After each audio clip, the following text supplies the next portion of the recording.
आणि तुम्हाला हेच सांगण्यासाठी आलो की तरुणांनी या राजकारणात असू द्या कोणताही तुम्ही पुढे या, पुढाकार घ्या, कारण पुढाकार घेतल्याने सगळ्या गोष्टी सॉल्व्ह होतात.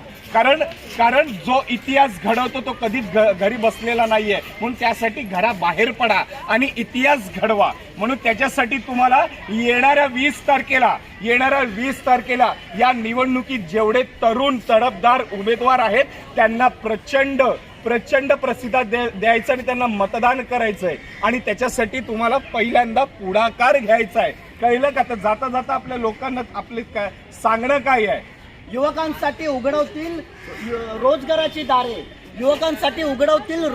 दारे आदित्य ठाकरे महाराष्ट्राच्या राजकारणाला ठेचून काढतील. महाराष्ट्राच्या राजकारणाला लागले आनंदाचे किडे ठेचून काढतील. केदार दिघे. एकदम बरोबर. लोक, तुम्हाला प्रश्न पडलाच असेल की आम्ही युवकांची नावं का घेतोय. तुम्हाला पण काही सांगायचं आहे तर सांगा. आजोबाची आहे नातवावर मदार, युगेंद्र पवार.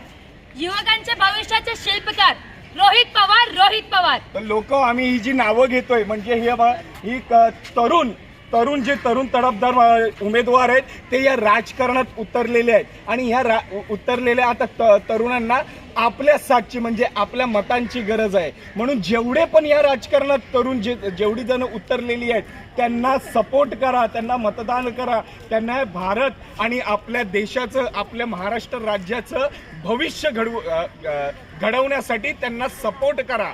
म्हणून लोक, आपण काय विचार करतो, अरे दुसरा करतोय ना तेव्हा करू दे, जेव्हा मला करायचं असेल तेव्हा करेन. मित्रांनो, असं विचार करू नका.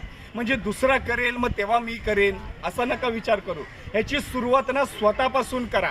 कारण कोणीतरी ना चांगलंच म्हटलेलं आहे की लहरों की कसम मौजों की कसम ये ताना बाना बदलेगा. लहरों की कसम मौजों की कसम ये ताना बाना बदलेगा. तू खुद को बदल तभी तो ये जमाना बदलेगा. धन्यवाद मित्रांनो. इथं उभं राहून आमचं पथनाट्य बघितल्याबद्दल तुम्हा सर्वांचे मी आभार मानतो आणि पथनाट्य इथे संपलं असं जाहीर करतो.